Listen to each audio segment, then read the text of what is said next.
ہمیں تو وہ کہانی بھی اسلام کی غربت کی یاد آتی ہے کہ جب احد کے اندر 70 شہیدوں کے لاشیں پڑے ہوئے ہیں تو حضرت صفیہ حضور کی پھپھی اپنے بھائی حمزہ کے لیے 2 چادریں لے کر کے کفن کی آتی ہے تو حضور علیہ السلام نے فرمایا کہ جس قبر میں حمزہ کو دفن کیا جائے اسی قبر میں مصعب بن عمیر کو بھی کفن دیا جائے اور دفن کیا جائے، اور کہا میرے چچا کے لیے اس کی جو بہن میری پھپھو جو 2 چادریں لے آئی ہے، کہا ایک چادر ہم مصعب بن عمیر کو دیں گے۔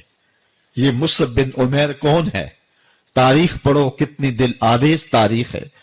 مکے میں ایک امیر ترین خاتون ہے جس کے بیٹے کا نام مصعب ہے، اور وہ اپنے بیٹے کو اتنا خوبصورت لباس پہناتی ہے اور اتنے خوبصورت خوشبو اور عطر اس کو لگاتی ہے کہ مصعب بن عمیر جن گلیوں سے گزرتے تھے دیر تک وہ گلیاں مہکتی رہتی تھیں۔ لوگ کہتے تھے یہاں سے مصعب گزر کے گیا ہوگا اس لیے یہ گلیاں مہک رہی ہیں۔ اچھا، پھر مصعب پہ نظر پڑتی ہے میرے محمد عربی کی، تو مصعب بن عمیر حضور کی زلفوں کا اسیر ہو جاتا ہے۔ ماں کافرہ ہے، جب پتہ چلتا ہے تو اس کا لباس بھی چھین لیتی ہے، سہولتیں اور آسودگیاں بھی واپس لے لیتی ہے۔ پھر وہ وقت بھی آیا کہ مصعب بن عمیر حبشہ کی جانب ہجرت کر جاتے ہیں۔ مکے کے حالات کچھ تھوڑے سے خوشگوار نظر آئے تو وہ حبشہ سے واپس مکے جب پلٹے تو ان کے بدن پہ جو چادر تھی وہ جگہ جگہ سے پھٹی ہوئی تھی۔ میرے آقا کریم علیہ السلام نے دیکھا تو حضور کی آنکھوں میں آنسو ٹپکنے لگے۔ کہا یہ وہی مصعب ہے جو اتنا خوش پوش نوجوان تھا کہ میں نے پورے مکے میں اس سے خوبصورت لباس پہننے والا کوئی دوسرا شخص نہیں دیکھا، اور آج میرے مصعب کو پہننے کے لیے جو چادر میسر ہے وہ بھی جگہ جگہ سے پھٹی ہوئی ہے۔ یہ اسلام کی غربت کی کہانی ہے، اور آج احد میں یہی مصعب بن عمیر شہید ہو جاتے ہیں اور ان کے لیے کفن بھی دستیاب نہیں ہے۔ حضور نے کہا جو میرے چچا کے لیے 2 چادریں لائی ہیں ان میں سے ایک کا کفن مصعب کو دے دو نا، اور دوسری چادر سے کفن میرے چچا کو دے دیا جائے۔ اچھا، حضرت مصعب کے لیے بڑی چادر رکھ دی گئی اور حضرت امیر حمزہ کے لیے جو چادر تھی وہ چھوٹی تھی، اگر سر ڈھانپتے تھے تو پاؤں ننگے ہو جاتے، اگر پاؤں ڈھانپتے تھے تو سر ننگا ہو جاتا۔ حضور نے فرمایا میرے چچا کا سر ڈھانپ دو اور پاؤں کے اوپر اذخر نامی گھاس ڈال دو۔ میں یہ اسلام کی غربت کی کہانی تمہیں سنا رہا ہوں، جب میرے رسول کے چچا کے لیے پورے کفن کا ٹکڑا بھی دستیاب نہیں تھا، اسلام اس وقت بھی عزت پا گیا تھا، اسلام اس وقت بھی ذلیل نہیں تھا، اسلام اس وقت بھی سربلند تھا، اور اسلام اس وقت بھی عزتوں کی مسند پہ تھا۔ یہ اسلام کا وہ دور ہے کہ جب حضور مسجد نبوی سے باہر نکلتے ہیں تو آگے حضرت عمر و ابو بکر رضی اللہ تعالی عنہما کھڑے ہیں، چہرے کے اوپر عجیب اداسی ہے۔ کہا عمر، ابو بکر اس وقت کیوں کھڑے ہو؟ عرض کی حضور بھوک نے گھر میں ٹکنے نہیں دیا، ہم نے چاہا حضور کا چہرہ دیکھ لیں تو کچھ پیاس بجھ جائے، کچھ بھوک مٹ جائے۔ حضور نے فرمایا میرا حال بھی یہی ہے، جس چیز نے تجھے گھروں سے نکالا ہے وہی چیز مجھے گھر سے نکال لائی ہے۔ چلتے ہوئے حضرت ابو ایوب انصاری کے گھر کے قریب سے گزرے،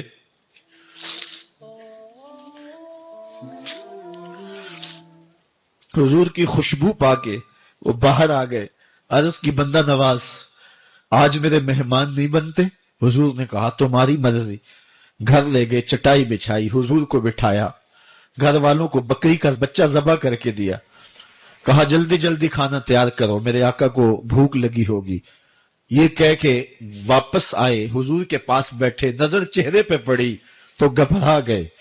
نکاحت کے آثار اتنے واضح تھے کہ سمجھ آ رہی تھی کتنے دنوں سے حضور نے کچھ نہیں کھایا۔ اٹھ کے باغ میں چلے گئے، کھجوروں کا خوشہ توڑا، حضور کے سامنے رکھا، کہا بندہ نواز جب تک کھانا تیار نہیں ہوتا یہ کھجوریں تناول فرمائیں۔ تھوڑی دیر کے بعد کھانا دسترخوان پہ لگ گیا، حضور سے عرض کی گئی حضور آئیں کھانا تناول کر لیں۔ حضور نے دسترخوان پر تشریف فرما ہو کر کے حضور نے کپڑا اٹھایا تو حضور نے جب دیکھا کہ کھانا ہے تو حضور نے ایک روٹی لی اور چند بوٹیاں اٹھائیں اور ایک خادم کو بلا کر کے کہا جاؤ ہمارے گھر لے آؤ، میری بیٹی فاطمہ کتنے دنوں سے بھوکی۔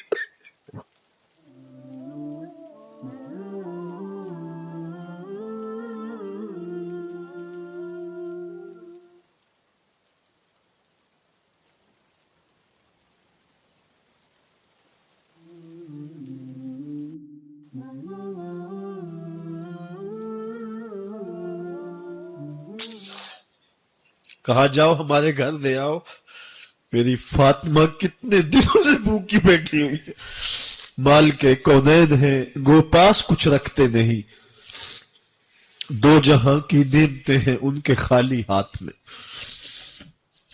آپ کو پتا ہوگا کہ جب میرے رسول کا انتقال ہوا ہے، حضور کا وصال ہوا ہے، تو حضور کی ایک زرہ ایک یہودی کے گھر میں گروی رکھی ہوئی تھی، حضور نے زرہ رکھ کر کے اس سے قرض لیا ہوا تھا۔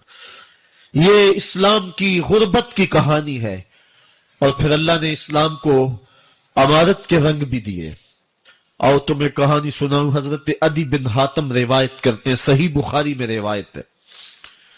یہ حاتم تائی کے بیٹے ہیں، کہتے ہیں میں حضور کی خدمت میں حاضر ہوا، ایک شخص آیا کہنے لگا حضور غربت نے میرا برا حال کر دیا ہے، اور اس نے شکایت کی غربت کی، پسماندگی کی اور اپنی معاشی بدحالی کی۔ پھر ایک شخص آیا کہنے لگا حضور میرے پاس دولت تو ہے لیکن میں نے جس منزل پہ جانا ہے راستہ پر خطر ہے، تو میرے لیے کیا حکم ہے کہ میں کیسے راستہ طے کروں؟ تو یہ دو لوگوں نے یہ باتیں کی تو حضرت عدی کہتے ہیں کہ حضور نے روئے سخن میری جانب موڑا اور میری جانب مخاطب ہو کے کہا عدی تو نے ہیرا دیکھا ہے؟ عدی کہتے ہیں میں نے عرض کی حضور دیکھا نہیں، سنا ہے، ہیرا یہ شہر ہے عراق کا۔ تو حضور نے فرمایا عدی تو نے ہیرا دیکھا ہے؟ میں نے کہا نہیں حضور دیکھا نہیں، اس کا تذکرہ سنا ہے۔ فرمایا عدی اگر اللہ تجھے زندگی کی مہلت دے تو ہیرا سے ایک خاتون چلے گی، تو اپنی آنکھوں سے دیکھے گا اور مکے تک پہنچے گی اور اللہ کے گھر کعبہ کا طواف کرے گی، اور اس کو ہیرا سے لے کر کے مکے تک اللہ کے علاوہ کسی کا ڈر نہیں ہوگا۔ کہتے ہیں کہ میں نے دل میں کہا کہ پھر بنو طے کے ڈاکو مر گئے ہوں گے جنہوں نے عرب کے اوپر روب ڈال رکھا ہے، تو وہ تو پھر ختم ہو گئے ہوں گے۔ کہتے ہیں میں بھی سوچ ہی رہا تھا کہ حضور نے مزید میری حیرت میں اضافہ کرتے ہوئے کہا عدی اگر تجھے اللہ نے زندگی کی مہلت دی تو دیکھے گا کہ کسرا کے خزانے تیری جھولی میں ہوں گے۔ تو اس دور کی سپر طاقت تھی۔ میں نے کہا حضور کسرا بن ہرمز؟ حضور نے فرمایا ہاں کسرا بن ہرمز۔ کہتے ہیں کہ حضور نے پھر فرمایا عدی اگر تو زندگی پائی تو وہ دن بھی دیکھے گا کہ ایک شخص زکوٰۃ کی رقم لے کر کے، زکوٰۃ کی چاندی لے کر کے، زکوٰۃ کا سونا لے کر کے نکلے گا اور اس کو کوئی زکوٰۃ کا مستحق ہی نہیں ملے گا۔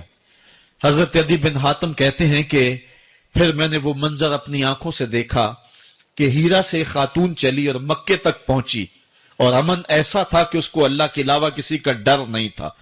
پھر وہ لمحے بھی میں نے دیکھے کہ کسرا بن ہرمز کے خزانے مسجد نبوی کے باہر پڑے ہوئے ہیں۔ تو کہتے ہیں تیسری چیز میں دیکھ نہ سکا اور میں نے لوگوں کو کہا کہ یہ میں تو نہیں دیکھ سکا، میری شاید زندگی وفا نہ کرے، اور اگر تمہاری زندگی وفا کرے تو تم دیکھنا میرے آقا نے جو فرمایا تھا دو باتیں تو پوری ہو گئی ہیں اور تیسری بات تم دیکھ لو گے۔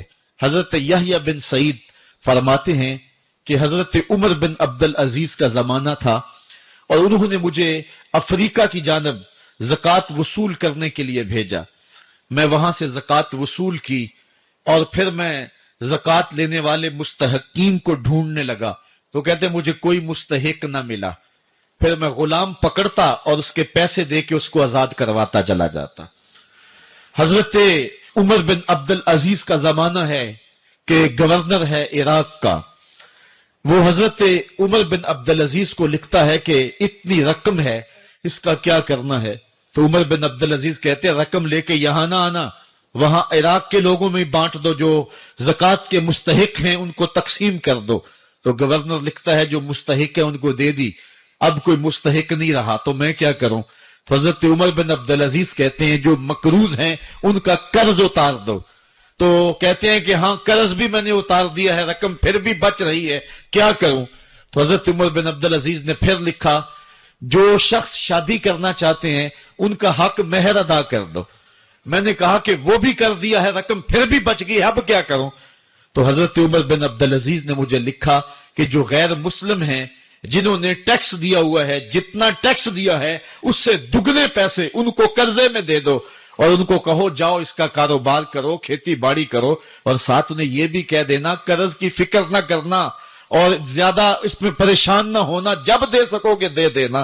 یہ دور بھی پھر اسلام نے دیکھا اور یہ گھڑیاں بھی دیکھی جب چتھڑے پہنے ہوئے تھے، جب پیود لگے لباس پہنے تھے، جب پیٹ میں ڈالنے کے لقمہ بھی نہیں تھا.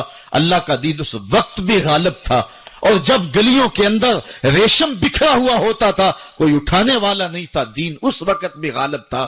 دین کا غالب ہونا یا نہ ہونا اس کا تعلق جو ہے وہ مال و دولت سے نہیں ہے.